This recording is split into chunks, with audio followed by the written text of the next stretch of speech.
Pansieri, Nicolás Lacarmon já chegou, é o novo técnico do Cruzeiro. Conte tudo pra gente, boa noite. Boa noite, João, forte abraço também pro Alê, todo mundo que acompanha o Bastidores da Itatiaia. Uma sexta-feira do jeito que todo repórter setorista gosta, né? Dentro do CT do clube, com muita informação pra gente cobrir e trazer aqui na Itatiaia. E aí teve a apresentação do Nicolás Larcamon, ele que chegou ao Cruzeiro com a comissão técnica e já começou esses trabalhos pensando na temporada 2024. Então dá para dizer que a temporada 2024 para o Cruzeiro começou de fato hoje na Toca da Raposa, inclusive com a apresentação do Larcamon. Vamos trazer um trecho importante dessa entrevista do treinador argentino, especialmente quando ele fala sobre o estilo de jogo que pretende implementar no Cruzeiro. El estilo de juego que me caracteriza, equipos dinámicos, protagonistas, ofensivos, con una clara identidad colectiva, que el potencial se alcanza a partir de ser equipo, de ser un conjunto, y principalmente con una intención de generar muy buenas sensaciones, emociones en la torcida. Sabemos que este club es un club que tiene una torcida muy importante, que es pasional, que tiene una historia, una tradición muy importante. Entonces nosotros también el compromiso está con las emociones que queremos despertar y esa comunión, esa sinergia que queremos lograr con nuestra hinchada. Entonces, principalmente un fútbol muy representativo de lo que es la identidad de Cruzeiro. Palavras então do Larcamon, que também elogiou bastante o Lucas Homero, jogador contratado pelo Cruzeiro, que teve a indicação dele, o próprio Dineno, que é outro argentino que chega do futebol mexicano, que já teve vários confrontos contra o Dineno, atleta que está na Toca da Raposa, e também falou sobre o calendário do futebol brasileiro, que é o maior desafio que ele vai ter pela frente e que vai ter um equilíbrio lógico aí para a utilização dos jogadores no Campeonato Mineiro. Também ressaltou que é importante já criar essa energia, essa identidade do time com a torcida, até para ganhar o torcedor com o resultado dentro de campo e o torcedor entender que as coisas estão dando certo. Deixa eu trazer o recado agora da HS Autopeças, porque a minha dica é você comprar na HS Autopeças. O Tião não deixa faltar peça. São mais de 20 mil itens em estoque. Vai colocar o carro na estrada para curtir as férias? Passe na HS Autopeças, você vai ter qualidade, procedência, preço baixo. Tem no bairro Glória, tem no Lindéia, tem no Petrolândia, tem no bairro Veneza e você pode chamar no zap 3474-0022, 3474-0022. Peça é coisa séria. Peça é na HS Autopeças. O Larcamon, nesta entrevista de hoje, na Toca da Raposa, e também falou sobre alguns reforços que ainda vão chegar ao Cruzeiro nesta adaptação também do elenco, pensando no que o Cruzeiro pode fazer em 2024. João. Ô, Ale, eu toco a bola pra você porque o Larcamon. Isso. Vamos treinar aqui? Larcamon. Eu tenho uma notícia. Larcamon. Mas o Larcamon chegou. Tem uma notícia boa que ele gosta de ser chamado de Nico. Então o Nico chegou. Facilita bastante. Tá resolvido o meu problema. Ô, João, eu sei que, evidentemente, que a gente tem que ver o trabalho, né? E tem que analisar o encaixe, né? Tem treinador que é bom, mas que não encaixa no clube, não encaixa com aqueles jogadores. Aliás, jogadores que a gente nem tem ainda definido exatamente qual vai ser o grupo que ele vai trabalhar. Tem uma ideia, né? Mas não tá definido ainda. Mas eu gostei do discurso dele. Um cara jovem, um cara determinado, que responde tudo que pergunta, né? Não desvia. Mostra que tem bastante apetite, bastante vontade. Tanto que mesmo com 39 anos, ele já tem uma rodagem, principalmente por outros países, né? Venezuela, Chile, estava no México. E agora vai ter a chance da oportunidade da vida dele. Que é um fator muito bacana para os técnicos estrangeiros que enxergam o Brasil como uma grande vitrine. Ah, sim. Muitos deles acabam tendo no Brasil a grande oportunidade de mudar de patamar. Ele tem um trabalho muito bonito, muito bem feito no futebol mexicano, ele é muito reconhecido no futebol mexicano, ele é da prateleira de cima do futebol mexicano. Mas o cara sabe que se ele virar da prateleira de cima do futebol brasileiro, o destino dele é outro em relação a ser da prateleira de cima de praticamente qualquer país da América Latina, exceto a Argentina. Brasil e Argentina é outro patamar para a carreira dos caras também. E isso está acontecendo até com técnicos europeus. Olha o que aconteceu com o Abel. O Jorge Jesus. Olha o que aconteceu com o Jorge Jesus. Olha o que aconteceu com o do Botafogo, que foi lá pro time do Cristiano Ronaldo. Como é que ele chama? O Grisalho lá. Bom treinador. Muito bom. Fez um bom trabalho aqui, foi lá pro time do Cristiano Ronaldo. Treinar no Brasil muda o patamar do cara se o cara der certo por aqui, olha. E mesmo com relação à Argentina, o patamar financeiro é diferente no Brasil, né? No Brasil, o salário que é pago no futebol, de modo geral, se você situar ali talvez o River Plate, um pouco menos o Boca, que nem tá na Libertadores nessa temporada, mas também financeiramente é muito vantajoso. E tem isso, né? Tem essa possibilidade de você aparecer e depois ir para outros centros. Isso aconteceu, inclusive, no próprio Cruzeiro, né? Que tem buscado esse perfil. O Pesolano foi trabalhar na Europa, né? E são treinadores jovens, que estudam muito o futebol, que são muito dedicados e que tem muita vontade, né? Tem muito apetite. E eu vi essas características no nosso querido Nico aí. Agora, a gente tem que ver na prática, tem que ver também que tipo de elenco que ele vai ter nas mãos. Existe uma expectativa muito positiva. Eu acho que se você pensar nos encaixes que já estão acontecendo, eu acho que já existe, assim, algum otimismo, mas a gente não pode deixar de lembrar que o melhor jogador do time foi embora. O mais decisivo, pelo menos, foi embora. Não, o melhor jogador do Cruzeiro. Bruno Rodrigues era o melhor jogador do Cruzeiro. Se tecnicamente, eu acho que tem uma disputa ali, talvez com o Lucas Silva, com o Matheus Pereira. Mas são funções diferentes. Me lembro sempre do nosso querido Emanuel Carneiro, durante anos, além de presidente da Itatiaia, comandava a turma do bate-bola, que sempre dizia o seguinte: você não vê nenhum grande time do mundo começando um projeto que não seja por um grande atacante. E aí, com toda a qualidade do Lucas Silva, vem uma diferença, né? Quando você vai fazer a lista dos maiores jogadores de todos os tempos, a disputa é Pelé, Messi, Maradona, Cristiano Ronaldo, Romário, Ronaldo Fenômeno. Por quê? Porque todo mundo jogava na frente, pô. Os caras jogavam no gol. Né? Então, o time começa por um grande atacante. Então, o Cruzeiro perdeu o seu principal jogador. Isso. E o Luiz Castro, que você queria falar, né? Do Ele Botafogo. mesmo. Então, realmente, tem esse movimento dos treinadores. Então, a gente não sabe exatamente o que vai vir aí pro Nico. Mas eu gostei da entrevista dele. Foi um cara que não fugiu, que falou aí da determinação que o time tem que ter, da sintonia com a torcida. Eu acho que ele, em um dia de Belo Horizonte, já entendeu mais do que muita gente o que é dirigir o Cruzeiro, porque ele já citou isso logo de cara. Então, assim, se fosse um prova oral, né, que fala? Prova oral? Prova oral. Pra mim, o Nico passou, pô. Ele foi muito bem na prova oral. Não, o que talvez mostre, inclusive, é uma revisão geral de conceito do próprio Cruzeiro. Porque as pessoas, quando chegam para esse tipo de coisa, elas são brifadas, elas são orientadas, elas são trabalhadas, o que é um bom sinal. Claro. Talvez seja um sinal de que a mentalidade mudou de dentro para fora também. Né? E esse tipo de revisão de conceito é importante. Torçamos para que isso tenha de fato acontecido, né? Verdade. O Ale, agora ele falou, e você disse muito bem, que ele gosta de um time ofensivo, de um time que joga para frente, de um time que joga bonito. Só que você não faz isso de qualquer jeito. Você, para fazer isso, você precisa de peças de qualidade, como você acabou de dizer. Isso. Você foi muito feliz na sua fala. O que talvez se espere daqui para frente é que, ao trazer um técnico de boa qualidade, de um bom retrospecto, que dê a esse técnico jogadores também de boa qualidade. Cruzeiro precisa subir a régua do elenco. Cruzeiro precisa de um elenco à altura da sua camisa, né? Tanto que não adianta você perguntar, como muita gente realmente acaba fazendo, como que o treinador falar pro professor, como teu time vai jogar? Eu não sei qual que é o meu time. Então eu não posso impor o meu modelo independente. Não, meu time tem que sair jogando lá de trás, tocando a bola. Você tem jogadores para isso? Não, meu time vai marcar lá em cima porque ele gosta de ficar com a bola. Você tem condição para fazer isso?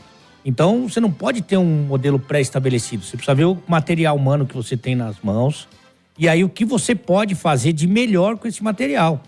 Se de repente você tiver mais jogadores de marcação, poucos jogadores de toque de bola, você não vai conseguir fazer um time que propõe o jogo. Então, vai depender do material humano. A conversa que eu ouvi é que eles têm convicção que o Cruzeiro vai ser um tanto, não mais forte, um tanto mais forte do que foi o ano passado. Quando você diz um tanto, é muito mais forte? Eu acho que é um time para não passar esse sufoco que passou, até porque vale a gente dizer que foi a primeira experiência de divisão principal, né, da primeira divisão dessa SAF com o Cruzeiro. Aqui, né? Aqui. Do Cruzeiro. Porque Mas o que preocupa é que na Espanha o Cruzeiro teve o seu xará, né, o seu parceiro de grupo, que subiu e que caiu e que entenderam que faz parte de um processo. Só que o Cruzeiro é bem diferente do Valladolid. O Cruzeiro é um time grande do Brasil. O Valladolid é um time pequeno da Espanha. O Cruzeiro é grande, o Cruzeiro é gigante. O Cruzeiro é dos maiores times desse país, dos maiores clubes desse país. A gente sabe de tudo, sabe dos problemas, sabe das dívidas, sabe como é que foi encontrado, mas também se espera que deem ao Cruzeiro a grandeza que o Cruzeiro tem. O sufoco que eles passaram, não só com o receio, né, que até a penúltima rodada que o Cruzeiro poderia voltar para a Série B, mas tudo que eles viveram aqui, né, das críticas e algumas realmente que faziam todo sentido. Então isso ligou um sinal de alerta. Eles precisam buscar recursos e estão trabalhando para isso, para fazer um time para não passar por isso mais. Essa é a ideia. Vai brigar por título, vai... Eu acho que aí já é um terceiro passo. É uma caminhada aí que eles estão construindo. E eu acho que não é para esse ano. Mas esse ano a ideia é de não passar sufoco e fazer boas campanhas. Vale lembrar também que você tem um tanto de jogos a mais com a chegada da Sul-Americana, porque o nível da é inegável, né, João? O nível da Sul-Americana é um tanto menor do que o da Libertadores. Haja visto que o Fortaleza, no ano passado, ele não conseguiu passar das fases preliminares. Meu amigo, mas nós estamos falando de uma Sul-Americana esse ano, que tem Boca. Tem. Que tem Inter, que tem Corinthians, né? Não, é forte. Nós estamos falando de uma...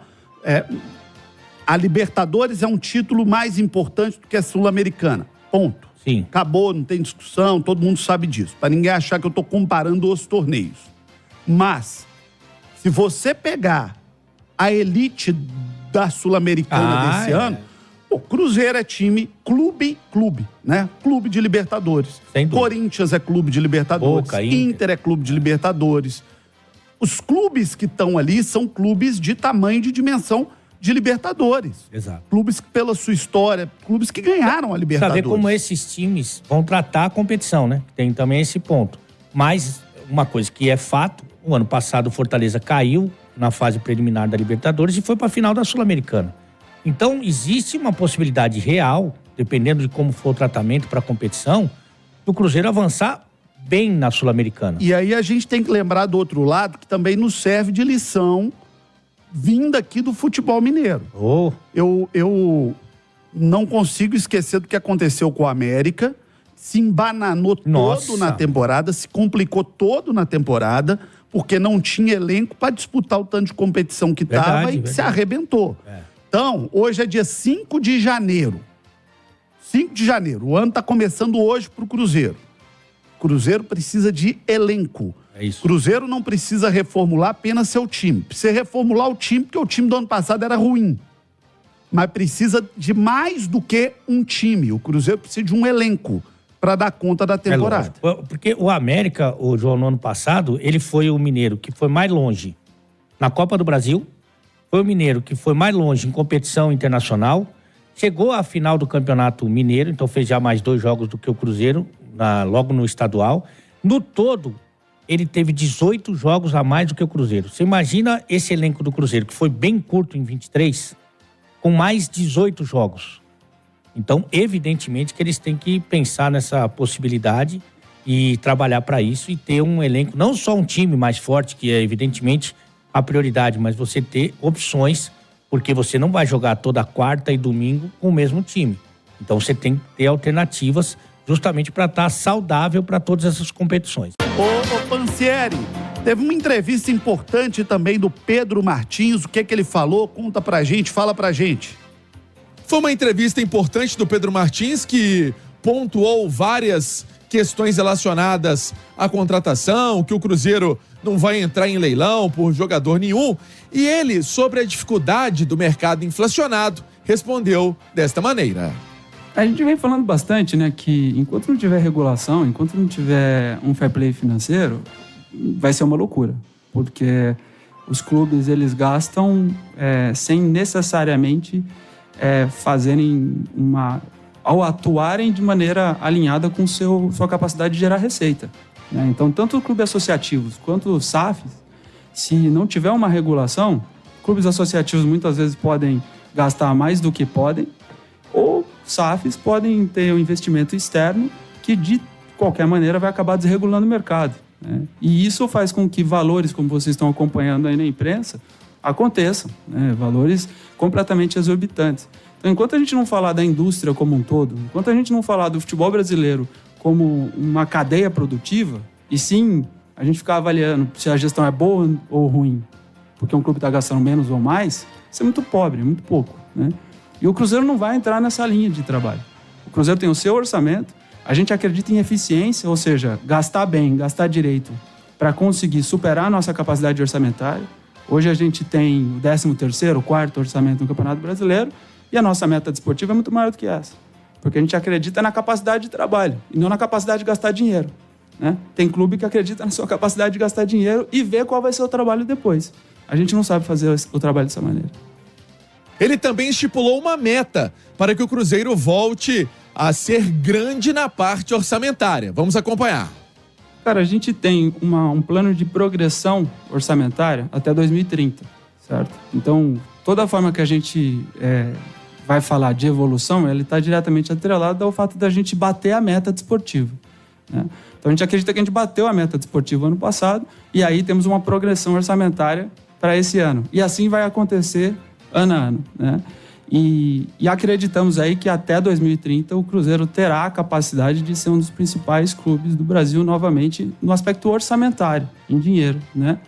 Esse ano a gente já viu uma progressão, mas como eu disse, como não é um ambiente regulado, né, nós vamos também olhar muito na nossa capacidade de produzir com menos investimento do que os outros clubes. E a gente acredita demais nessa forma de trabalho. Palavras, então, do Pedro Martins, que quando questionado sobre qual equipe o Cruzeiro vai utilizar no Campeonato Mineiro, ele disse que vai depender da comissão técnica. Vai ter sim um time com uma idade um pouco mais jovem? Vai, né? Ele até citou Japa, Ian Lucas, João Marcelo, Kaique Veron, mas a ideia é dar uma cara ao Cruzeiro no Campeonato Mineiro e essa formação da equipe vai depender muito da comissão técnica. Sobre Gilberto, diz que uma situação que está sendo ainda avaliada, o Wesley também não quis, eu acho que queimar esses atletas, mas tá na cara, né? Tá nítido que esses jogadores não serão utilizados em 2024 e que o Cruzeiro ainda vai buscar atletas no mercado para subir o nível do elenco, que não é só chegar e ligar para o jogador